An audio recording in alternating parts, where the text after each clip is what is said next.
Hello, मेरा नाम है अभिषेक और स्वागत करता हूं बच्चों आप सभी का हमारे इस प्यारे से खूबसूरत से प्लेटफॉर्म पे जिसका नाम है जेआर कॉलेज। यार कैसे हो आप सभी लोग? आई होप आप लोग एकदम बढ़िया होंगे। आप लोग की पढ़ाई एकदम बढ़िया चल रही होगी। ठीक है, तो जैसा कि पता है बच्चों आप लोग को कि हमने हमारे इस प्लेटफॉर्म पे शुरू किया हुआ है 12th केमिस्ट्री के लेक्चर्स। सही है, जहां पर हम आप लोग को 12th स्टैंडर्ड के सारे लेसन्स पढ़ा रहे हैं केमिस्ट्री के। सही है, केमिस्ट्री के वीडियोस आप लोग को मिल रहे होंगे बच्चों। साथ ही साथ अगर आपको बायोलॉजी पढ़नी है, अगर आपको फिजिक्स पढ़ना है, मैथ्स पढ़ना है, तो उन सबके लेक्चर्स ऑलरेडी हमारे चैनल पर प्लेलिस्ट बनाकर अवेलेबल हैं। सही है, तो उन लेक्चर्स को भी देखिए साइड बाय साइड। और यहाँ पर केमिस्ट्री का बैच आपका रह गया था लास्ट ईयर, इसीलिए हम केमिस्ट्री का बैचेस भी आप लोग के लिए रेगुलरली ला रहे हैं। सही है, ठीक है। सो काफी सारे लेसन हम लोग ने ऑलरेडी कवर कर लिया है और अभी हम लोग ने पिछले कुछ लेक्चर से शुरू किया हुआ बच्चों एक बहुत ही इंपॉर्टेंट लेसन और एक बहुत ही प्यारा लेसन जिसका नाम है केमिकल थर्मोडायनेमिक्स। सही है, आई नो काफी सारे बच्चों को इसमें डाउट होता है क्योंकि इसके अंदर डेरिवेशंस आते हैं। आप लोग सोचते रहोगे कि सर यार केमिस्ट्री में कहाँ से डेरिवेशंस आ रहे हैं, केमिस्ट्री में तो भैया रिएक्शंस होने चाहिए, रिएक्शंस के मैकेनिज्म होने चाहिए, सारी चीज़ें होनी चाहिए केमिस्ट्री में। बट बच्चों ये फिजिकल केमिस्ट्री का पार्ट है, तो यहाँ पे थोड़े बहुत आप लोग को डेरिवेशन, थोड़े बहुत न्यूमेरिकल्स देखने के लिए मिलेंगे ही मिलेंगे। सही है, ऑल्दो ये न्यूमेरिकल्स इतने ज़्यादा डिफिकल्ट नहीं होते जैसे फिजिक्स में होते हैं। ठीक है, बट आपको अच्छी खासी डिफिकल्टी लेवल के यहाँ पर भी न्यूमेरिकल्स देखने के लिए मिलेंगे और बहुत सारे डेरिवेशंस भी आपको सॉल्व करने के लिए मिलेंगे। ठीक है, चलेगा। सही है तो हम लोगों ने शुरू किया हुआ था केमिकल थर्मोडायनेमिक्स और इस लेसन के ऑलरेडी 4 लेक्चर वीडियोस ऑलरेडी हमारे चैनल पर अवेलेबल हैं। तो जिस भी बच्चे ने पिछले वीडियोस नहीं देखे हैं, स्किप कर दिए हैं, बिल्कुल गलत बात है। पहले के वीडियोस आप लोग को देखना है और उसके बाद बच्चों इस लेक्चर के ऊपर आपको जंप करना है। आज हम लोग बात करेंगे बच्चों concept of maximum work. Concept of maximum work क्या है, क्या मैक्सिमम वर्क कहलाता है। देखो, वर्क के बारे में ऑलरेडी कई सारी बातें हम लोगों ने पिछले लेक्चर्स में की हुई है।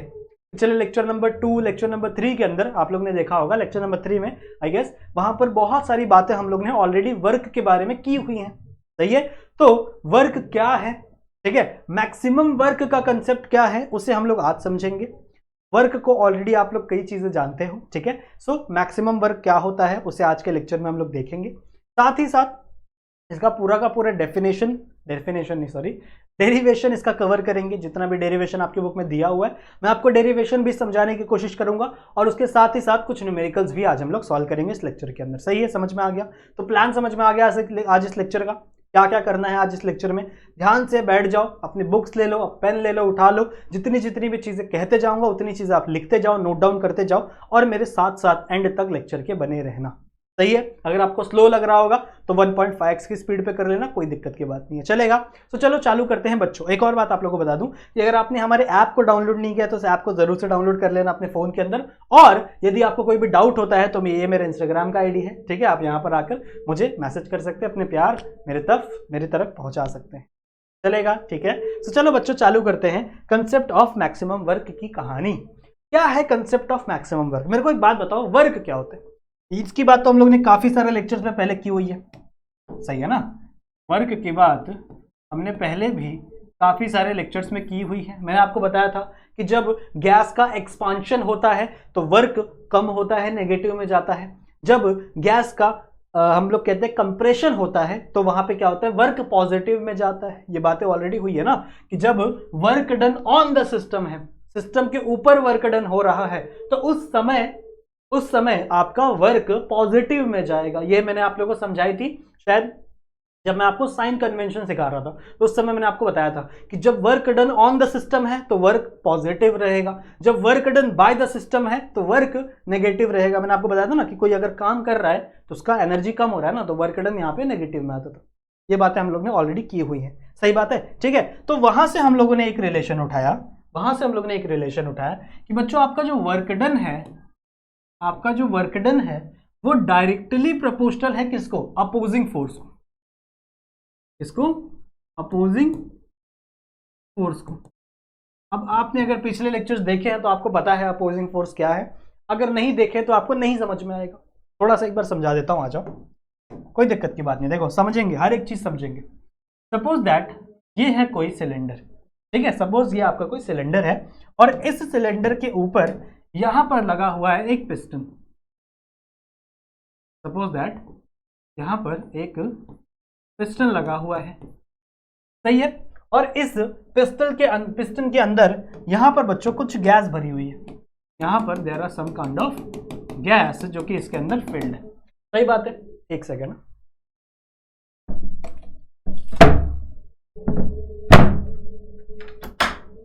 हाँ बेटा, थोड़ी आवाज आ रही थी खिड़की से बाहर से, मैंने खिड़की को बंद किया। चलो अब बात करते हैं। मैंने क्या बोला कि भैया हमारे पास एक सिलेंडर है, ये है हमारे पास एक सिलेंडर, और इस सिलेंडर के अंदर भरा हुआ है कोई ना कोई गैस। ठीक है, इस सिलेंडर के अंदर कोई ना कोई गैस भरा हुआ है। सही बात है। Now this gas have some pressure. इस गैस के अंदर भैया, इस गैस का कुछ ना कुछ प्रेशर होगा ना, जिससे क्या करेगा, ये इस पिस्टन को ऊपर की तरफ पुश करेगा। So this gas has some pressure, it has some kind of pressure, with the help of that pressure it will push the piston outside. ये क्या करेगा बच्चों, पिस्टन को बाहर की तरफ पुश करेगा। इस प्रेशर को हम लोग कहते हैं इंटरनल प्रेशर। ठीक है, यहां पे जो भी प्रेशर है, इस प्रेशर को हम लोग कहते हैं इंटरनल प्रेशर। थोड़ा सा मैं आप लोग को रिकैप करवा रहा हूं, अगर आप पहले के लेक्चर्स भूल गए हैं या फिर लेक्चर कुछ टाइम बाद आ रहा है तो इसलिए मैं आप लोगों को थोड़ा सा रिकैप करवा रहा हूं। So internal pressure is nothing but our अंदर वाला प्रेशर, जो अंदर के गैस मॉलिक्यूल लगा रहे। सही बात है, ये अपना सिस्टम है, दिस इज अवर सिस्टम, और सिस्टम के बाहर जो भी है वो सराउंडिंग है। तो मान लो इसके बाहर भी यहाँ पर गैसेस है, बाहर भी गैसेस है, और ये गैस क्या कर रही है बच्चों, इस पिस्टल को ऐसे नीचे की तरफ पुश कर रही है। ठीक है, ये क्या गैसेस क्या कर रही है, इस पिस्टल को नीचे की तरफ पुश कर रही है। ठीक है, इस पिस्टल को नीचे की तरफ पुश कर रही है, बिकॉज यहां पर भी तो एटमॉस्फेयर है, कि बाहर भी तो क्या है, एटमॉस्फेयर है ना। तो इस एटमॉस्फेयर के, ये एटमॉस्फेयर के जो भी गैसेस हैं वो क्या करेंगी कि इस पिस्टल को वो नीचे साइड पुश करेंगी। तो मतलब ये अभी देखो, ये जो प्रेशर लग रहा है ये बाहर लग रहा है, सिस्टम के बाहर लग रहा है, ये प्रेशर बाहर से प्रेशर आ रहा है ना, तो इस प्रेशर को हम लोग कहेंगे एक्सटर्नल प्रेशर। ठीक है, इसे हम लोग क्या बोलेंगे, एक्सटर्नल प्रेशर। सही बात है। कैसे रिप्रेजेंट करते हैं हम लोग बच्चों, इंटरनल प्रेशर को हम रिप्रेजेंट करते हैं PINT से। ठीक है, PINT मतलब प्रेशर किसका, internal. So internal pressure is PINT। और एक्सटर्नल प्रेशर को कैसे आप रिप्रेजेंट करोगे, PEXT। ठीक है, तो PEXT से हम लोग क्या करेंगे, रिप्रेजेंट किसको, एक्सटर्नल प्रेशर को। अब आप सोचो ध्यान से सुनो, ये आपका सिस्टम है, इस सिस्टम के अंदर कुछ गैस है, और ये गैस क्या कर रही है बच्चों, प्रेशर लगा रही है इस पिस्टल को ऊपर की तरफ मूव करने के लिए, ये इंटरनल प्रेशर है। तो इस इंटरनल प्रेशर के अपोजिट में आपका एक्सटर्नल प्रेशर लग रहा है, इस इंटरनल प्रेशर के अपोजिट में आपका क्या लग रहा है, एक्सटर्नल प्रेशर लग रहा है। इसीलिए एक्सटर्नल प्रेशर को ही अपोजिट प्रेशर कहा जाता है। ठीक है, अपोजिंग प्रेशर कहा जाता है किसको, एक्सटर्नल प्रेशर को। तो के लिए आप यहां लिख सकते हैं, this is nothing but your opposing pressure. दिख रहा है ना वो चीज, हाँ बिल्कुल रिकॉर्ड हो रहा है, सही है। So external pressure is nothing but opposing pressure. क्यों, क्योंकि ये इस प्रेशर को अपोज कर रहा है, ये जो प्रेशर अंदर से लग रहा है, इस प्रेशर को वो क्या कर रहा है, ऊपर से अपोज कर रहा है, and that's why it is also known as opposing pressure. सही बात है। अब मेरी एक स्टेटमेंट तुम लोग को याद होगी कि अगर work done by the system है, work done by the system, this is our system, और वर्क कौन कर रहा है, सिस्टम कर रहा है, मतलब ये सिस्टम क्या करेगा, इसको ऊपर की तरफ पुश करेगा। तभी तो भैया सिस्टम ने वर्क किया। इसके अंदर के गैस मॉलिक्यूल ने कब वर्क करेंगे, जब ये गैस पिस्टन को ऊपर की तरफ वर्क करेंगे, ऊपर की तरफ पुश करेंगे। तो मतलब उस समय पर आपका P इंटरनल ज्यादा होगा P एक्सटर्नल से। इन दैट कंडीशन जब आपका गैस एक्सपांड करेगा, जब आपका गैस बड़ा होगा, तो मतलब अंदर का प्रेशर ज्यादा होगा, और ये क्या करेगा, बाहर के प्रेशर की तरफ पुल करेगा, मतलब पुल नहीं, पुश करेगा इसको बाहर की तरफ।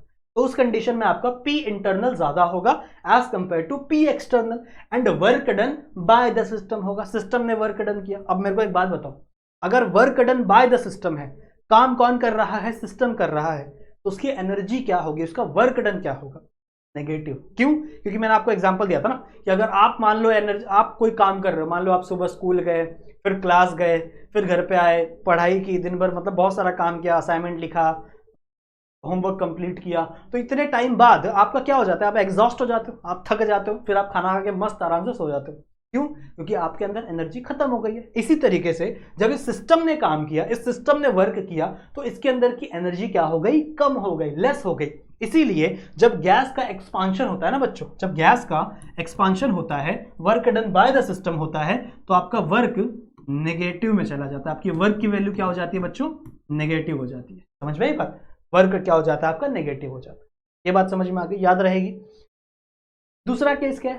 दूसरा केस ये है कि मान लो अपोजिंग फोर्स ज्यादा हो गया, अपोजिंग प्रेशर ज्यादा हो गया, ये वाला प्रेशर है, एक्सटर्नल प्रेशर है, अगर ये प्रेशर ज्यादा हो गया as compare to your internal pressure, तो उस कंडीशन में क्या होगा? उस कंडीशन में बच्चों आपका गैस कंप्रेस होने लगेगा। आपका गैस क्या होगा? कंप्रेस होने लगेगा and work done on the system हो जाएगा। वर्क, अब सिस्टम वर्क नहीं कर रहा है, बाहर का सराउंडिंग वर्क कर रहा है। किसके ऊपर वर्क कर रहा है बच्चों? सिस्टम के ऊपर वर्क कर रहा है। बात समझ में आ रही है ना? ये इंग्लिश के थोड़े फ्रेजेस समझो कि ऑन द सिस्टम क्या होता है, बाय द सिस्टम क्या होता है। समझ लो, जैसे मैंने बोला homework is written by the Rahul, मतलब राहुल ने वो होमवर्क किया है। सही है, राहुल ने क्या किया? वो होमवर्क किया है।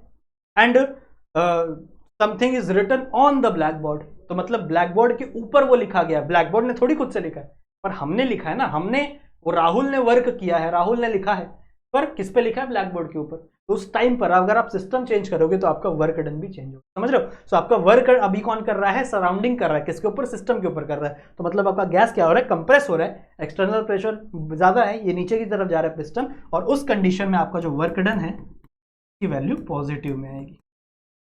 ठीक है, उसकी वैल्यू क्या आएगी बच्चों? पॉजिटिव में आएगी। और इसका हम लोग ने एक एक्सप्रेशन भी पढ़ा था। इसका एक्सप्रेशन क्या था? इसका एक्सप्रेशन था बच्चों आपका work done is equal to minus P external into delta V. यही पढ़ा था ना, V2 माइनस V1, यही था शायद। हाँ यही था। ठीक है, तो ये हम लोगों ने ऑलरेडी पढ़ा हुआ है, ये एक्सप्रेशन हम लोग ने ऑलरेडी बनाया हुआ है। अब वर्क के बारे में हमको पता है, वर्क ठीक है, बढ़िया चीज है। और वहां पे जो हम लोग ने वर्क पढ़ा था ना बच्चों, वो आइसोथर्मल कंडीशन का वर्क था। कौन सा कंडीशन? ये याद रखना है, कौन सा कंडीशन था बच्चों? वो आइसोथर्मल कंडीशन था। मतलब जहां पर टेम्परेचर कांस्टेंट है, जहां पर टेम्परेचर कांस्टेंट है, ऐसे कंडीशन को हम लोग पढ़ रहे थे कि भैया आपके पूरे के पूरे सिस्टम का टेम्परेचर चेंज नहीं हो रहा है। क्योंकि देखो, टेम्परेचर बहुत ज्यादा इफेक्ट करता है आपके प्रेशर पे।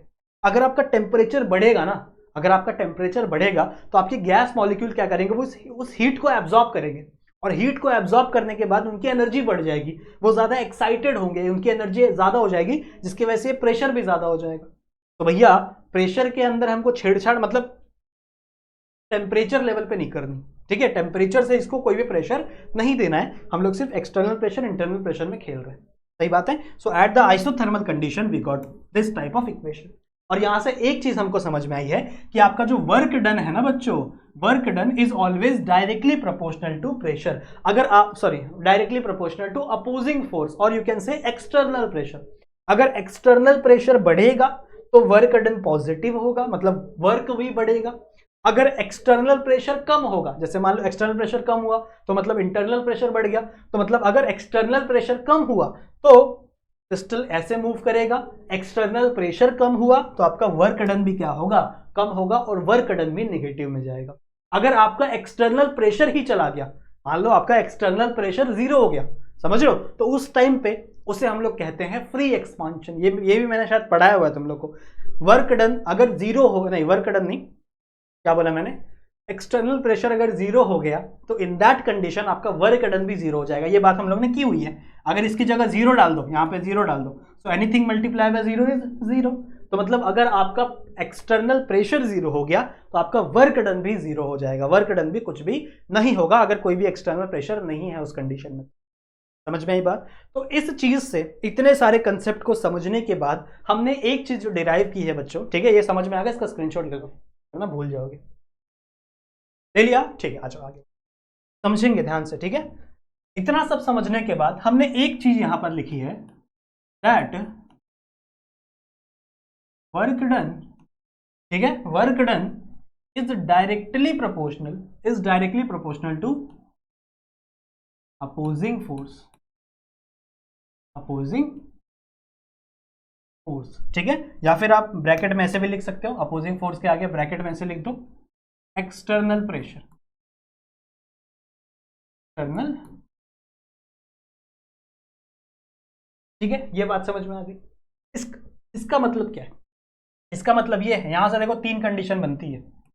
यहां से 3 कंडीशन बनती है जो मैंने अभी आपको सिखाया। अगर आपका एक्सटर्नल प्रेशर 0 है, अगर आपका एक्सटर्नल प्रेशर 0 है तो आपका वर्क भी 0 होगा।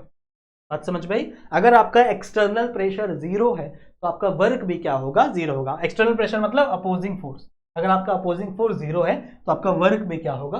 0 होगा। अगर आपका एक्सटर्नल फोर्स या एक्सटर्नल प्रेशर मिनिमम है, मिनिमम बहुत कम है, बहुत कम, तो आपका जो वर्क डन है वो भी क्या होगा बच्चों?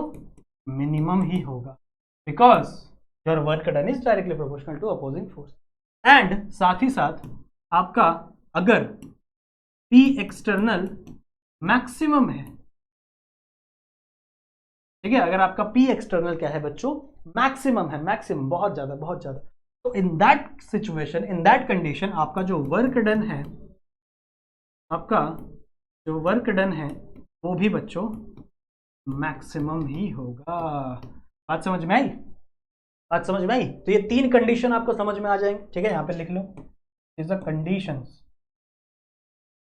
कंडीशंस, ठीक है, जो हम लोग को वर्क के फंडे से समझ में आ गया, वर्क के कंसेप्ट से समझ में आ गया। स्क्रीनशॉट लो, then we will move.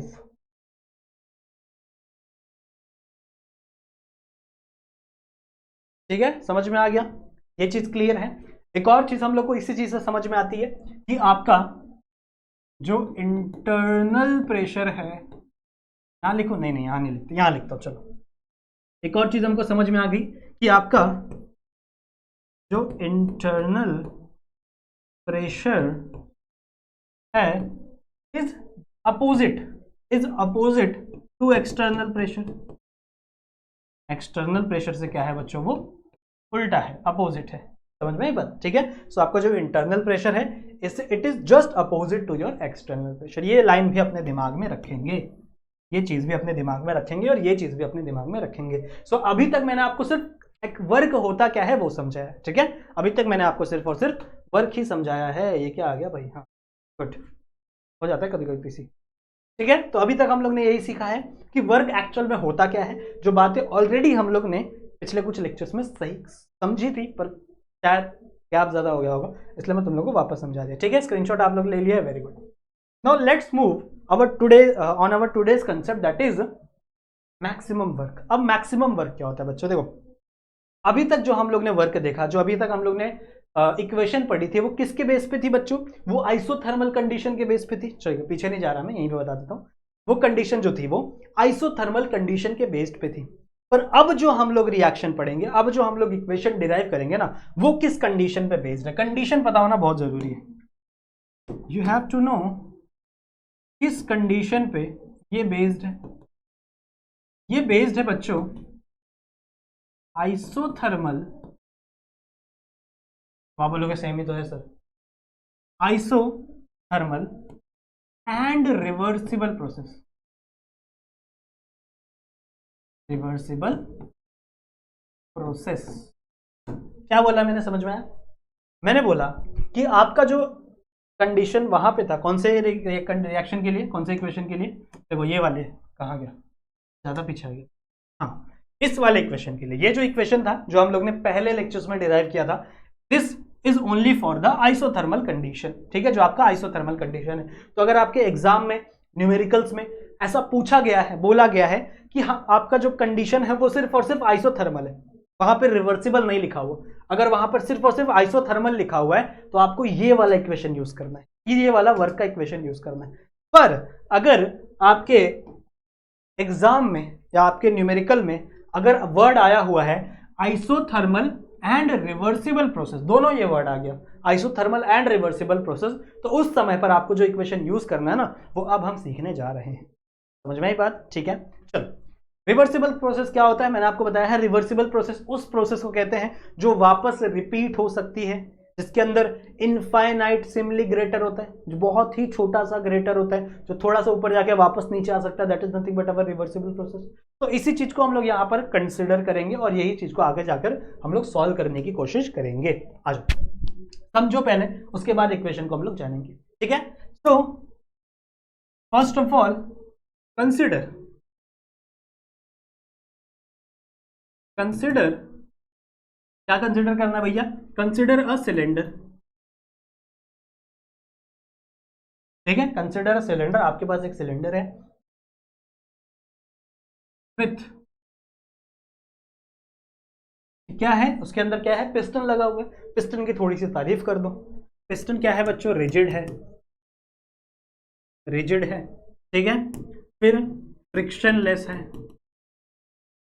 Friction less है, and movable, very good, movable piston, pistol नहीं पिस्टन, सही है। तो आपके पास क्या चीजें दी हुई हैं बच्चों, ये कंसिडर किया हम लोग रिएक्शन, कंसिडर अब कंसिडर अ सिलेंडर, बच्चों एक सिलेंडर है हमारे पास, एंड इस सिलेंडर के अंदर क्या रखा हुआ है, एक पिस्टन रखा हुआ है, पर डायरेक्ट पिस्टन मत लिखो, पिस्टन की थोड़ी सी तारीफ कर दो। पिस्टन कैसा है, पिस्टन रिजिड है, कठोर है। पिस्टन फ्रिक्शनलेस है, मतलब फ्रिक्शन नहीं हो रहा, उसको ऊपर नीचे करने में कोई फ्रिक्शन जनरेट नहीं हो रहा। And piston is a movable, मतलब पिस्टन आपका मूव कर सकता है ऊपर से नीचे की, बात समझ में, ये ऐसा आपका piston. And also consider expansion of gas, consider expansion of gas, मतलब आपकी गैस क्या होगी बच्चों, यहां से एक्सपांड होगी। अब आप सभी को पता है गैस एक्सपांड होगी मतलब इंटरनल प्रेशर इज मोर, ज्यादा है आपका internal pressure then external pressure. यहां पे मैं पहले डायग्राम बनाता हूं आपको समझाने के लिए। Consider a cylinder, this is our cylinder, this cylinder containing rigid by rigid, frictionless and movable piston, this is our piston, सही है। और इसके अंदर क्या है बच्चों, गैस भरी हुई है, कुछ नहीं, इसके अंदर क्या भरी हुई है, गैस भरी हुई है, ठीक है, इसके अंदर गैस भरी हुई है। अब ये जो पिस्टन है ना, ये मूव करता है बहुत ही थोड़ा सा, बहुत ही थोड़ा सा ऊपर जा रहा है, क्यों, because our reaction is reversible. Reaction कैसा है बच्चों, रिवर्सिबल। रिवर्सिबल में याद है मैंने आपको एक वर्ड बताया था, इनफिनिटेसिमली ग्रेटर, इनफिनिटेसिमली ग्रेटर। इनफिनिटेसिमली ग्रेटर का मतलब क्या होता है कि सिर्फ थोड़ा सा बड़ा, बहुत ही थोड़ा सा बड़ा, बहुत ही थोड़ा सा क्या होगा, ये एक्सपांड होगा, because we are considering expansion of gas. तो आपका वापस वही चीज बनेगी, तो वापस इसको एक ऊपर करने दो, रुको, प्लानिंग थोड़ी सी खराब होती है बोर्ड में, चलो ठीक है। तो वही पिस्टन मैंने वापस बनाया है, एंड इन दिस कंडीशन आपका जो पिस्टन है बच्चों वो थोड़ा सा ऊपर की तरफ मूव हुआ है, सही है। आपका जो पिस्टन है वो हल्का सा ऊपर की तरफ मूव हुआ है। अगर आप देख रहे होंगे क्लियरली तो शायद आपको पता चल रहा होगा कि भैया थोड़ा सा डिस्टेंस यहाँ पे क्या हुआ है, आपका पिस्टन मूव किया है, एंड अगेन इसके अंदर क्या भरी हुई है बच्चों, गैस भरी हुई है, इसके अंदर क्या भरी हुई है, गैस भरी हुई, सही बात है। अंदर का जो गैस है that gas is nothing but our P internal, बाहर का जो प्रेशर है, बाहर के जो गैस, बाहर का जो प्रेशर है वो है आपका पी एक्सटर्नल। और हमने क्या कंसिडर की है बच्चों, एक्सपांशन ऑफ गैस कंसिडर की है। सो इसका मतलब क्या है, इसका मतलब यही है कि आपकी P internal is greater than P external, ठीक है। ये पहला लाइन हमको मिला यहाँ पे, ठीक है। पहला लाइन हमको क्या समझ में है कि आपका P internal is greater than P external, बढ़िया बात। कितना ग्रेटर है, बहुत ही थोड़ा सा ग्रेटर है, कितना, इनका प्रेशर बहुत ही थोड़ा सा ग्रेटर है। तो अगर हम कोई भी थोड़ी सी चीज को कंसिडर करते हैं तो हम लोग किसका यूज करते हैं, डेल्टा का, याद है। हम लोग लिखेंगे यहाँ पे डीपी। डीपी का मतलब क्या होता है बच्चों, हम जो व्हाट्सएप पे डीपी लगाते हैं उसकी बात नहीं कर रहा हूं। डीपी का मतलब हो रहा है change in pressure in very limited amount, या फिर इन वेरी लिटिल अमाउंट, बहुत ही कम प्रेशर चेंज हो रहा है।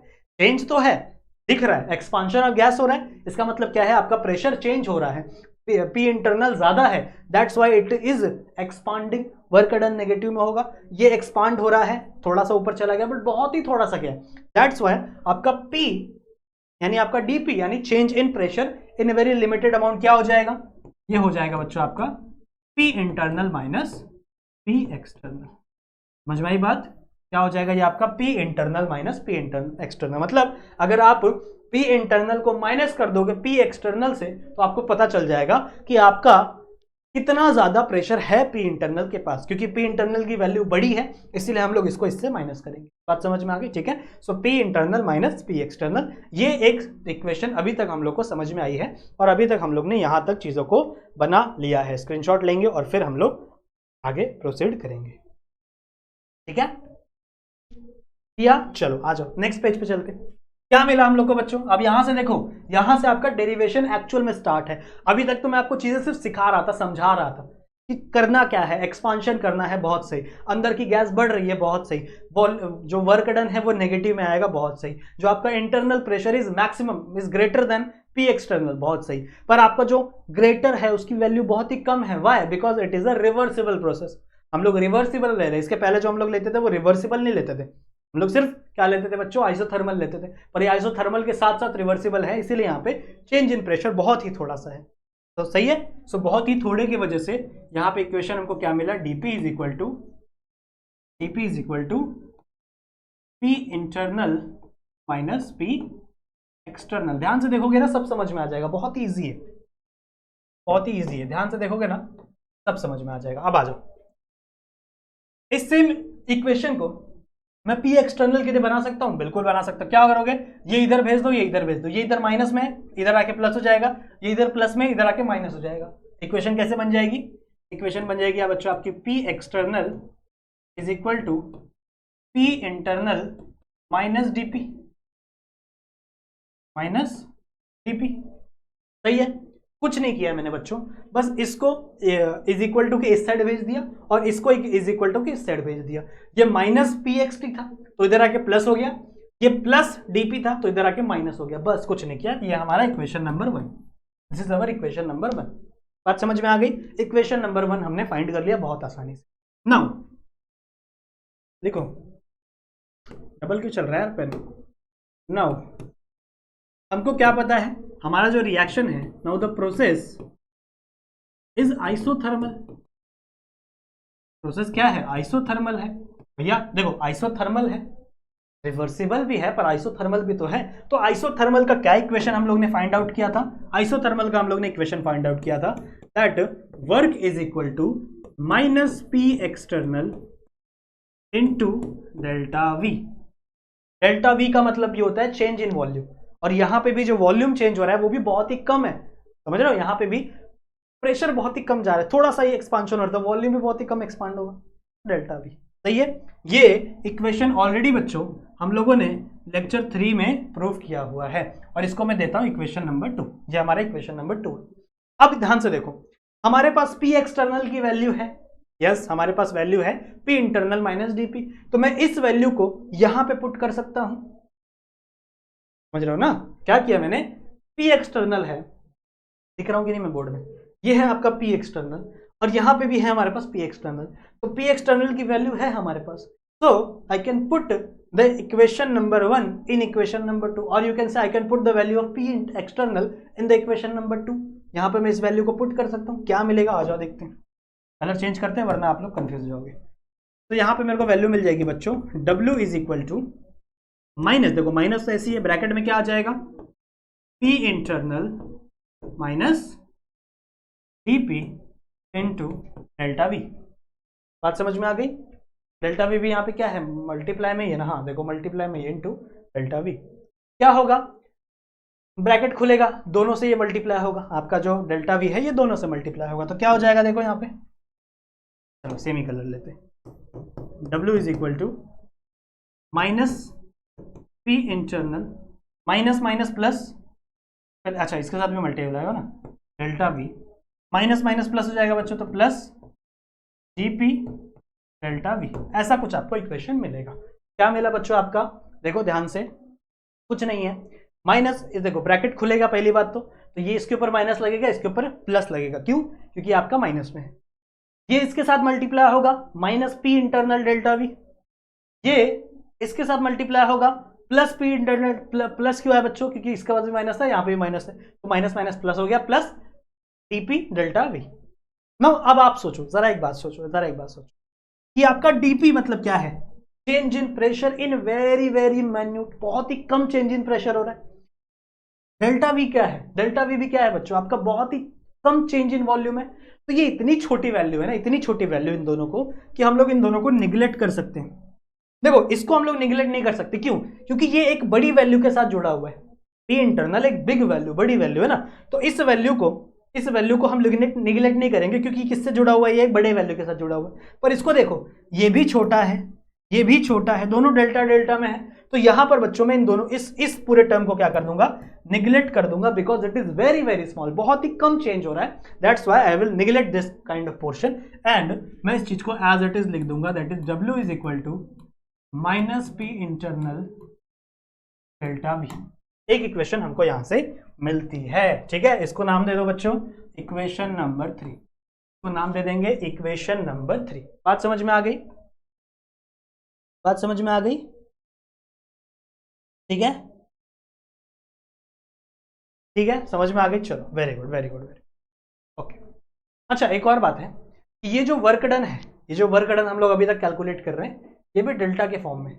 डेल्टा मतलब क्या है, change in work done, work done कितना चेंज हो रहा है, तो ये भी किसके फॉर्म में बच्चों, आपके डेल्टा के फॉर्म में ही है। ये थोड़ा सा ध्यान में रखेंगे। यहां तक बातें बढ़िया तरीके से आई है ना। अब हम लोग को क्या फॉर्म करना है, अभी हमको फाइंड कर, अभी तक हम लोग डेल्टा बहुत ही छोटी छोटी चीजें फाइंड कर रहे हैं, नहीं, हम लोग को चाहिए मैक्सिमम वर्क। हमको क्या चाहिए, मैक्सिमम वर्क। हमको क्या चाहिए बच्चों, मैक्सिमम वर्क चाहिए, ठीक है। हम लोग को मिनी उससे कुछ काम नहीं चलेगा, हमको मैक्सिमम वर्क चाहिए।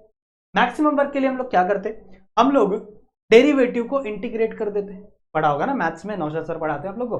डेरिवेटिव मतलब क्या, बहुत ही छोटा पार्ट फाइंड करना है। This is nothing but your delta derivative. अगर आपको छोटी चीज से बड़ी चीज फाइंड आउट करनी है, किसी भी छोटी चीज से बड़ा चीज फाइंड आउट करना है, तो आप क्या करते हो, इंटीग्रेशन लगाते हो ना, सबको जोड़ देते हो, इंटीग्रेशन लगाते हो। तो हम लोग क्या करेंगे बच्चों, इंटीग्रेट करेंगे। इंटीग्रेट लिखो यहां पे, इंटीग्रेटिंग दी इक्वेशन 3, ठीक है। तो इक्वेशन 3 को हम लोग ने क्या कर दिया, इंटीग्रेट कर दिया। वी गेट, क्या मिला हमको बच्चों, हमको क्या मिला, हमको मिलेगा बच्चों integration of delta W is equal to integration of, minus को बाहर निकाल दो, minus is equal to P internal, ठीक है, into integration of delta V। कुछ ऐसी चीजें हमको मिलेंगी, बिल्कुल सही है बच्चों, ऐसी चीजें मिलेंगी, सही है। या फिर एक और चीज होता है, एक चीज मैंने भूल गया था, थोड़ा मैथ्स कम पढ़ा हूं ना। इंटीग्रेशन मल्टीप्लाई में दोनों का साथ में लगता है, को अलग से इंटीग्रेशन देने की जरूरत नहीं है, इंटीग्रेशन दोनों का साथ में ही लगता है, ठीक है। तो यहां तक क्लियर है, स्क्रीनशॉट ले लो, फिर अगले पेज पे जाएंगे अपन। अगले पेज से इसकी कहानी शुरू करते हैं। माय गॉड, चले आगे बढ़े, पेन का निप निकल गया, ओके गुड, इंटीग्रेशन, ओके चलो एक नया पेज लेते हैं और फिर हम अपनी कहानी को कंटिन्यू करेंगे। क्या कहानी थी बच्चों हमारी, integration of delta W is equal to integration of minus P external, या फिर माइनस को बाहर ही लिखते हैं, minus P external into delta V। सही बात है, ये कांस्टेंट वैल्यू है, ये बाहर आ जाएगी, इंटीग्रेशन और ये कट जाएगा, डेल्टा कट जाएगा, तो यहाँ पे क्या बचा, सिर्फ और सिर्फ आपका W। सही है, ये कांस्टेंट वैल्यू है, कांस्टेंट इंटीग्रेशन कांस्टेंट होता है, तो माइनस पी एक्सटर्नल आपका क्या आ गया, बाहर आ जाएगा, और आपका बच्चों इंटीग्रेशन लगेगा किसके ऊपर, डेल्टा V के ऊपर। अब यहाँ से एक चीज हो सकती थी कि यहाँ से आप इंटीग्रेशन डेल्टा काट दो, डायरेक्ट V आ जाता, पर उससे हमारा फायदा नहीं है ना, उससे कुछ फायदा ही नहीं, कुछ इक्वेशन ही नहीं बन रहा।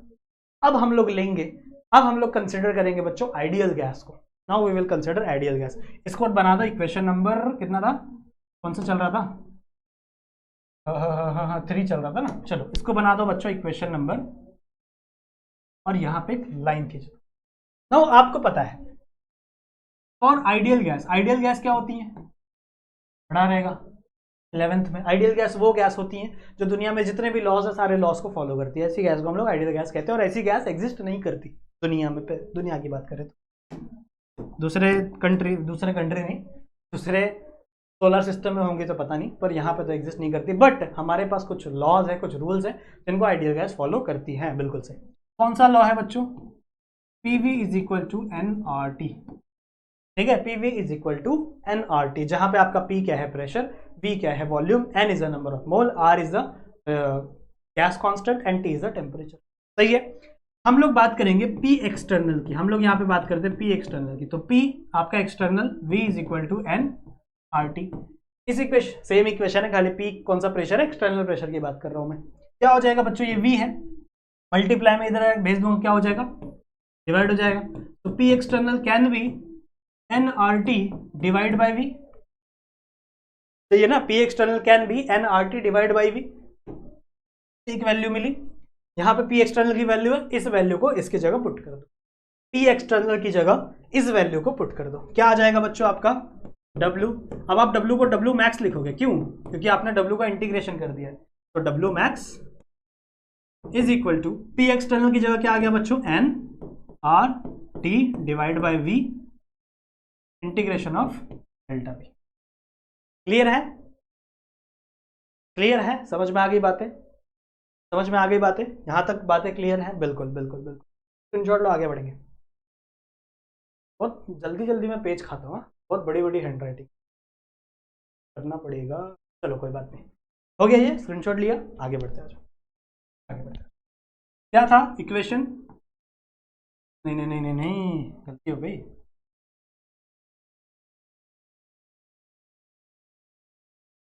W max is equal to minus nRT divide by V integration of delta V। सही है। अब देखो, किसी भी इक्वेशन, किसी भी गैस की अगर आप बात करो तो भैया आपका जो n होता है, नंबर ऑफ मोल, वो कांस्टेंट होता है। किसी भी गैस का नंबर ऑफ मोल कांस्टेंट होता है। R क्या है आपका, गैस कांस्टेंट, और टेम्परेचर आइसोथर्मल कंडीशन है तो टेम्परेचर भी क्या होगा, कांस्टेंट होगा। चेंज क्या हो रहा है, चेंज हो रहा है आपका वॉल्यूम, पता है ना, जब आपकी गैस एक्सपांड हो रही है, जब आपकी गैस एक्सपांड हो रही है तो आपका प्रेशर नीचे से ऊपर की तरफ जा रहा है, तो आपकी वॉल्यूम चेंज हो रही है ना, गैस का वॉल्यूम बढ़ रहा है, तो आपकी चेंज होती है सिर्फ और सिर्फ वॉल्यूम। तो इंटीग्रेशन में आप इसको अंदर ले सकते हो, कैसे लिखोगे आप, कैसे लिखोगे आप, देखो W max is equal to minus nRT, ये तो भैया कांस्टेंट है तो बाहर ही रहेगा, integration of 1 by V delta V, 1 by V delta V। और हमेशा याद रखो, जब आप इंटीग्रेशन मैथ्स में भी करोगे तो वहां पे भी आप इंटीग्रेशन किसी भी टर्म का लगाने के बाद dx लिखते हो, integration of 1 upon x dx ऐसे ही लिखते हो ना, तो यहाँ पे भी आ गया 1 अपॉन V डेल्टा V। अब बताओ इंटीग्रेशन ऑफ 1 अपॉन x क्या होता है, integration of 1 upon x dx क्या होता है, बताओ बताओ, ln x ये होता है ना, इंटीग्रेशन ऑफ 1 अपॉन x क्या होता है, ln x, सेम चीज, ठीक है। तो यहाँ पे भी क्या हो जाएगा आपका, सही है ना यार, एक बार देख लो, मेरा मैथ्स कमजोर है, ln x ही होता है ना, हाँ ln x होता है, ठीक है, ln x ही होता है। और यहाँ पे आपको ब्रैकेट में लिखता है v1 से लेके v2 तक, बस ये लिखना है आपको, ठीक है, चलेगा। ln x होता है, ln मतलब आपका नेचुरल लॉगरिथम। अच्छा, यहाँ पे लिखते हैं W इज इक्वल टू, नहीं, W max is equal to minus nRT, और यहाँ पे आ जाएगा बच्चों आपका ln V, और यहाँ पे आपका V1 से V2 तक, ठीक है, V1 से V2 तक। तो ये आपकी लोअर लिमिट, ये आपकी हायर लिमिट, ये आपकी लोअर लिमिट, ये आपकी हायर लिमिट। कैसा होता है, higher limit minus lower limit, upper limit minus lower limit, ऐसे कुछ होता है। मेरे को मैथ्स नहीं आता, ठीक है, मेरी मैथ्स बहुत कमज़ोर थी, तो अगर कुछ गलती हो जाए तो माफ़ कर देना, पर जितना मेरे को समझ में आता है उतना मैं समझ रहा हूँ। बाकी आप मैथ्स आपको नौशाद सर अच्छे से पढ़ाते ही हैं, मुझे पता है, ठीक है, सो मैं भी उनसे थोड़ा सीखूंगा, बट अभी के लिए इतना मुझे पता है कि ये चीज़ सही है। तो क्या हो जाएगा बच्चों आपका, W max is equal to minus nRT, यहाँ पे क्या हो जाएगा, देखो ln की लोअर लिमिट क्या है V1, अपर लिमिट क्या है V2, तो क्या हो जाएगा बच्चों आपका ln V2 minus ln V1, ऐसे लिखेंगे। अब बीच में माइनस का साइन है तो आप इसको ऐसे लिख सकते हो, ln max is equal to minus nRT, यहाँ पे आप लिख सकते हो ln V2 बाय V1, ये लॉग में भी होता है I guess, log x minus log y, तो log x minus y you can write like this, तो आप यहाँ पे भी लिख सकते हो कि ln V2 बाय, सेम तरीके से आप यहाँ पे चीज़ें लिख सकते हो। अब मैं यहीं पे कंटिन्यू कर रहा हूँ, इसके आगे की चीज़। अब आपको एक और चीज़ पता है, नहीं पता है तो मैं क्या करूँ, बट मुझे पता है कि आपका जो, अगर आपको ln को log में कन्वर्ट करना है, if you want to convert ln into log, तो आप इसको एक नंबर से मल्टीप्लाई करते हो, that number is nothing but 2.303। ये नंबर होता है 2.303, सही है ना भाई? मैथ्स नहीं आती यार। हाँ 2.30 इतना तो आता है, ठीक है 2.303, और यहाँ पे आप लगा दोगे log टू द बेस 10। अगर आप ln x की बात कर रहे हो तो log to the base ln x log to the base 10x, समझ रहे हो? तो कुछ ऐसा कन्वर्जन हमको पढ़ाया था टीचर, तो वही मैं चीज आपको बता रहा हूँ कि अगर आपको ln को कन्वर्ट करना है log में, तो you have to multiply with a number that is nothing but our 2.303। सही बात है, सही बात है। तो अगर मान लो इसको मुझे log में कन्वर्ट करना पड़ेगा, तो मुझे इस नंबर से मल्टीप्लाई करना पड़ेगा, और यहाँ पे क्या इक्वेशन आ जाएगी बच्चों? देखो कैसी इक्वेशन आ जाएगी, W max is equal to, देखो यहाँ पे पहले से माइनस है तो मैं पहले से लिख देता हूँ -2.303, फिर क्या है nRT, तो nRT, फिर क्या बचा आपका ln ना, तो ln की जगह क्या लिखेंगे हम लोग?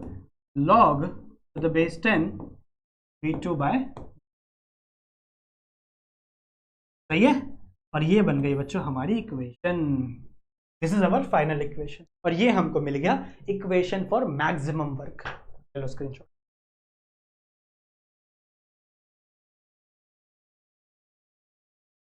ले लिया, this is the equation for maximum work.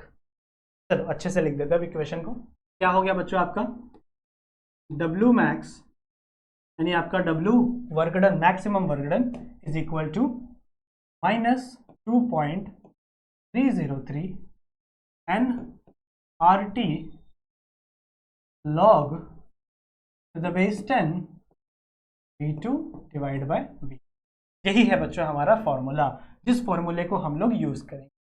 पर देखो ये फॉर्मूला तभी तक वैलिड है जब तक आपके पास इक्वेशन में वॉल्यूम दिया हो, आपको बोला हो इसका वॉल्यूम इतना, इसका वॉल्यूम इतना, फाइंड करो मैक्सिमम वर्क डन, तो उस कंडीशन में ये फॉर्मूला वैलिड है। पर अगर प्रेशर दे दिया हो तो क्या होता है?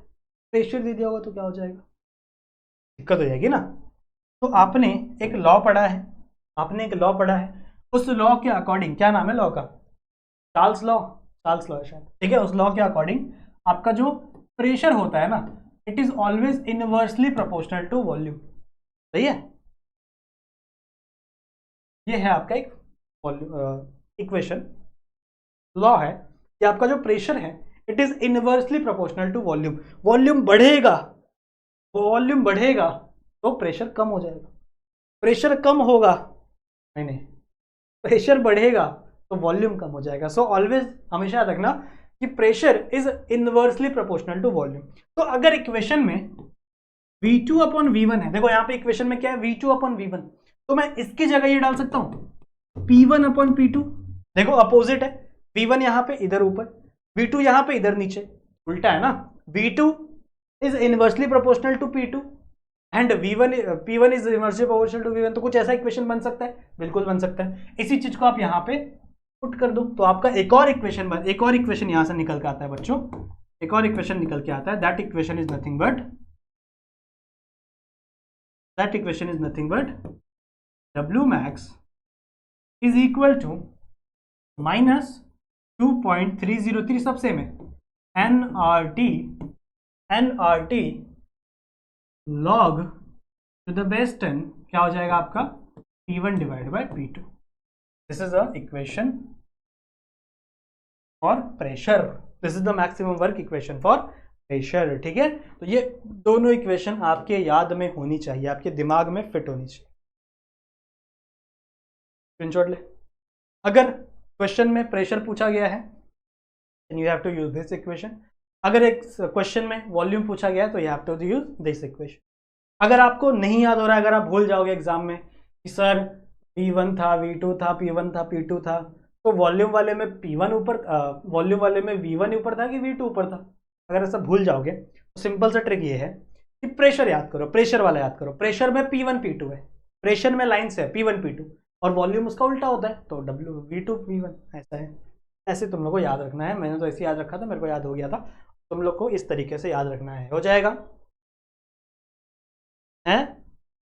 हो जाएगा? चलो आगे बढ़ते। हो गया? स्क्रीनशॉट लेके चलो।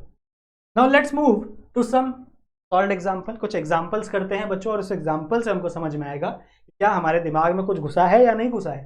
सही है? चलो क्या दिया है बच्चों? 2 moles of an ideal gas are expanded isothermally and reversibly। देखो सबसे पहली तो ये लाइन आइसोथर्मली एंड रिवर्सिबली आने के बाद आपको कुछ सोचना ही नहीं है। इसका मतलब यहां पर यही वाला इक्वेशन यूज होगा। अगर ये नहीं दिया रहता, मान लो ये रिवर्सिबली नहीं दिया रहता, मान लो ये भाड़ में अगर ये नहीं दिया रहता, तो उस टाइम पर आप कौन सा इक्वेशन यूज करते? W is equal to minus P internal into delta V. उस टाइम पे वो इक्वेशन यूज करते। पर अभी आपको क्या दिया हुआ है? अभी आपको बच्चों रिवर्सिबली दिया हुआ है, ठीक है? यहाँ पे रिवर्सिबली एक्स्ट्रा ऐड किया हुआ है, then you have to use this equation, ठीक है? तो हमेशा याद रखेंगे कि आपके एग्जाम में क्वेश्चन में हमेशा मेंशन किया रहेगा कि आइसोथर्मली और रिवर्सिबली है, तो आपके दिमाग चलना चाहिए, आपका दिमाग उस टाइम पे दौड़ना चाहिए कि नहीं ये यहाँ पे रिवर्सिबली दिया हुआ है, मतलब यहाँ पर कौन सा इक्वेशन यूज होने वाला है, that you have to memorise. समझ रहे हो? चलो आ जाओ, सबसे पहले हम लोग लिखेंगे गिवन कौन सी चीजें हमें दी हुई हैं। चलो कौन कौन सी चीजें हमें दी हुई हैं? सबसे पहला क्या दिया हुआ बच्चों? 2 मोल्स ऑफ गैस, यानी n इज इक्वल टू 2 है, बिल्कुल सही। आइडियल गैस है, बिल्कुल सही। देखो यहाँ पे वॉल्यूम दिया हुआ है एक्सपांडेड, देखो यहाँ पे एक्सपांड हो रहा है मतलब वॉल्यूम ज्यादा होगा। ये आपका V1 होगा, ये आपका V2 होगा, वॉल्यूम दिया हुआ है, तो V1 is equal to 20 litres and V2 is equal to 30 litres. और V1 और V2 को लीटर से ml में या cm क्यूब में चेंज करने की जरूरत नहीं है। पहली बात, क्यों? ऐसा क्यों? देखो इक्वेशन में V2 अपन V1 है, तो भैया कट हो जाएगा ना, दोनों यही कट हो जाएगा, यूनिटी कट हो जाएगा, तो चेंज करने की जरूरत क्या है? कोई भी आप यूनिट डालो आपको वैल्यू सेम ही मिलेगा। सो प्रेशर और वॉल्यूम इस कंडीशन में आपको उसकी यूनिट चेंज करने की जरूरत नहीं है। आपको चेंज करने की जरूरत किसकी है? वर्क की। वर्क की यहाँ पे यूनिट जूल है, ठीक है? चलो बात करते हैं। टेम्परेचर दिया हुआ है, देखो टेम्परेचर की वैल्यू दी हुई है, यानी आपका प्रेशर ये रहा, टेम्परेचर दिया हुआ बच्चों कितना? 300 केल्विन। और ये टेम्परेचर चेंज नहीं हो रहा है, क्यों? कैसे पता चला? Because it is an isothermal condition, तो आपका टेम्परेचर चेंज नहीं हो रहा है। और हाँ, आर की वैल्यू भी दी हुई है। देखो कभी कभी आर की वैल्यू दी हुई रहती है, कभी कभी आर की वैल्यू आपको खुद पता करनी पड़ती है, ठीक है? जूल्स पर मोल इनवर्स, ठीक है? सो कभी कभी आपको आर की वैल्यू खुद याद रखनी पड़ती है, तो हमेशा आर की वैल्यू नहीं मिलेगी आपको। कभी कभी ऐसा भी हो सकता है कि आपको आर की वैल्यू ना मिले, तो you have to memorise this 8.314 joules, नहीं सॉरी, आपका जूल्स किलो इनवर्स और आपका mole inverse, kelvin inverse, mole inverse, this is the value of your rate gas constant, ठीक है? ये सारी चीजें आपको दी हुई है। आपको फाइंड क्या करना है? ढूंढना क्या है? What to find? What I have to find, my sir? You have to find work. What you have to calculate बच्चों? Work done. You have to calculate work done. कौन सा फॉर्मूला लगाएंगे हम लोग? आपको याद होगा फॉर्मूला हम लोग लगाएंगे वॉल्यूम वाला, और रिवर्सिबली दिया हुआ है तो जो अभी हम लोग ने सीखा है वही फॉर्मूला लगाएंगे, लेकिन वॉल्यूम वाला, क्योंकि यहाँ पे वॉल्यूम दिया हुआ है। प्रेशर दिया रहता तो आपको ये दूसरा फॉर्मूला लगाते। यहाँ पे इक्वेशन क्या हो जाएगी आपकी? फॉर्मूला क्या हो जाएगा? फॉर्मूला W मैक्स पे लिख सकते हो, नहीं भी लिखोगे तो भी चलेगा, -2.303 nRT log to the base 10 V2 divide by V। This is the formula. कुछ नहीं करना है, कुछ भी नहीं करना है, इतना अगर आपको आ गया ना, कुछ नहीं करना, सिर्फ आपको वैल्यू पुटअप करनी है और आपको मल्टीप्लाई करके सॉल्व, कुछ नहीं। कितना आ जाएगा? देखो -2.303 इंटू n कितना है बच्चों? 2। r कितना है? 8.314। टेम्परेचर कितना है? 300 ना, हाँ 300 केल्विन। केल्विन में ही टेम्परेचर लेना, टेम्परेचर सेल्सियस में दिया रहेगा, केल्विन में कन्वर्ट कर लेना, इनटू लॉग कितना है? 20 डिवाइड बाय 30। सेम चीज, सही है, कुछ नहीं है। पहले लॉग सॉल्व कर लो, 30 को 20 से डिवाइड करो, कितना आएगा? कितना आएगा? पहले 2 से डिवाइड कर लो ना, यहाँ पे 0 कट जाएगा, यहाँ 0 कट जाएगा, 3 3 0 0, 3 8 16 ना, नहीं 3 6 18 होता है, ये भी बोल रहा हूँ मैं। 0.6 समथिंग आएगा, करके देख लो,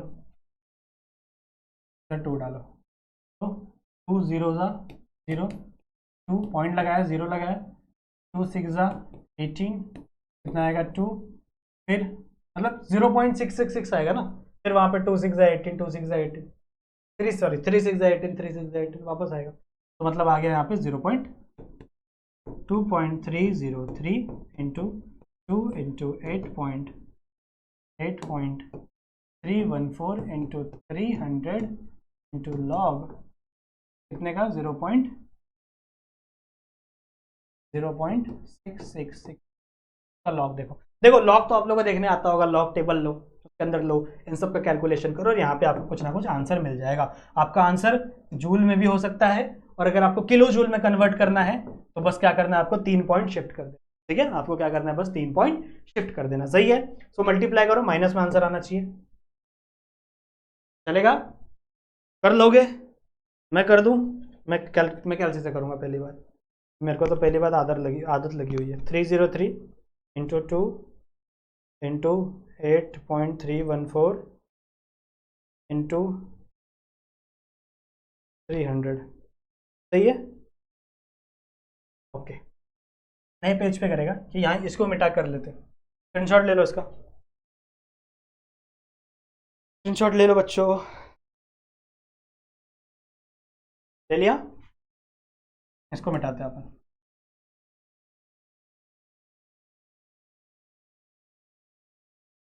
ओके, तो वैल्यू क्या आई है, work is equal to minus 11488.28 into log का 0.666, यही आएगा, 0.66 ही आएगा, सही है।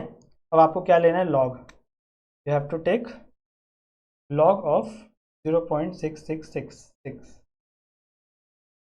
तो आपको वैल्यू मिलेगी माइनस में, एक्चुअल में नहीं 0 पॉइंट में रहेगी, 0.1767। देखो ये सब तो आप लोग खुद कर ही सकते हो ना, मैं नहीं करवा रहा, चलो मैं नहीं करवा रहा, खुद से कर लेना, खाली मल्टीप्लाई करना है, मल्टीप्लाई कर लो, खुद से कर लो, आपको बाकी सारी चीज़ें मैंने बताई दी, ठीक है। तो फोन रखते साइड में, वरना टाइम पास हो रहा है फालतू का, ये सब आप खुद से कैलकुलेट कर भी सकते हो। आ जाओ अगले क्वेश्चन पे चलो, नेक्स्ट कहाँ गए भाई, कहाँ है, चलो नेक्स्ट क्वेश्चन क्या है बच्चों आपका, ये थोड़ा सा ट्रिकी है।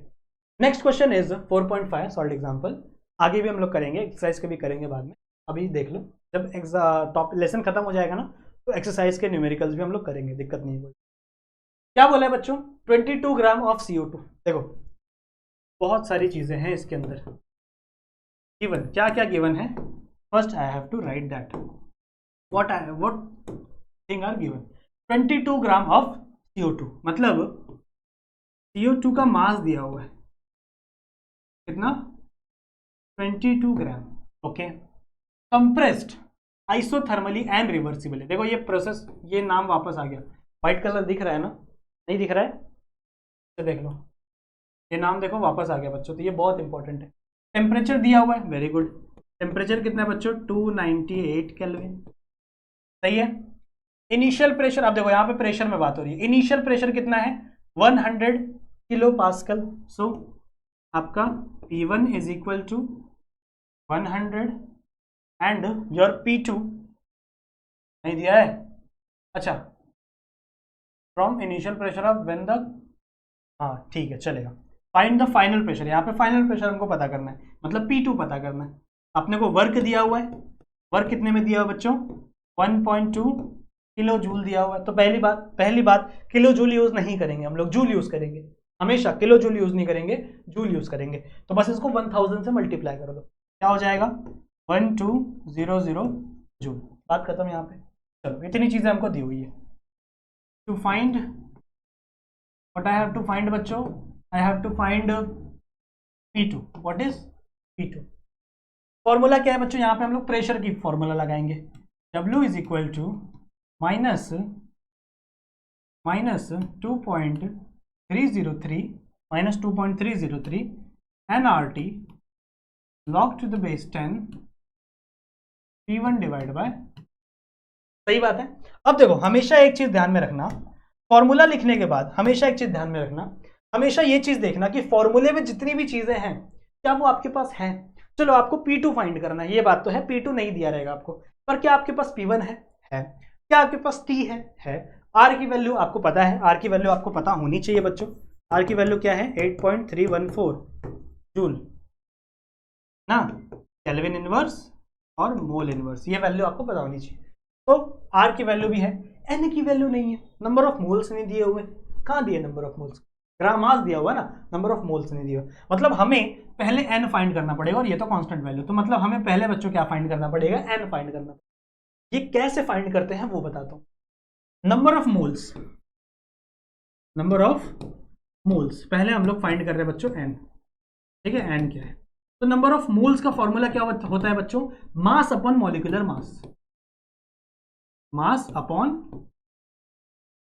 मॉलिक्यूलर मास, ठीक है। मॉलिक्यूलर मास कैसे फाइंड करोगे? देखो हमारे पास मास है बिल्कुल 22 का, पर हमारे पास मॉलिक्यूलर मास नहीं है। मॉलिक्यूलर मास कैसे फाइंड करोगे?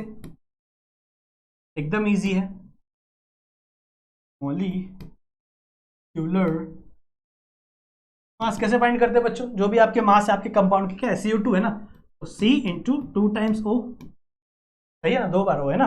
कार्बन का मास कितना होता है? 12। ऑक्सीजन का कितना होता है? 16, लेकिन 2 इंटू 16 है, तो 16 16 32, और 32 से, है ना, सही बात है ना, गुड।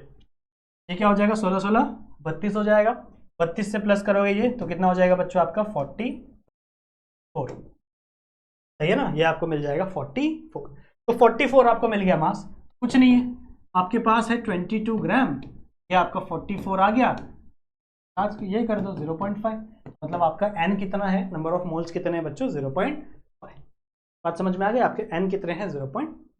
तो अब आपको N मिल गया, बस कुछ नहीं करना है। N की जगह 0.5 डालो, R की वैल्यू डालो, T की वैल्यू डालो, लॉग आपको सॉल्व करना है। कुछ नहीं, लॉग इधर जाके एंटी लॉग हो जाता है। W की वैल्यू आपको दी हुई है, मैंने पहले बता दिया, इसको आपको कन्वर्ट करना है 1200 किलो जूल में, वैल्यू डालो, आपको वैल्यू, आपको आंसर मिल जाएगा। ठीक है, समझ में आ गया? सही है बच्चों, तो ये सॉल्व आप खुद से करेंगे, ये आपका होमवर्क है, सब कुछ मैं नहीं करा के देने वाला। पहली बात, मैं आपको समझा रहा हूँ, मेरा काम है आपको समझाना, सॉल्व करना आपका काम है। सही है, ठीक है, चलेगा। तो बच्चों मैं मिलता हूं आप सभी से एक दूसरे वीडियो में। आई होप ये लेक्चर आप लोगों को समझ में आया होगा, जितनी भी चीजें मैंने आपको पढ़ाई हैं वो चीजें आपके दिमाग में घुसी होंगी। ठीक है, सो मैं मिलता हूं बच्चों आप लोगों से एक दूसरे वीडियो में, तब तक के लिए अपना ख्याल रखना and keep studying. Bye bye.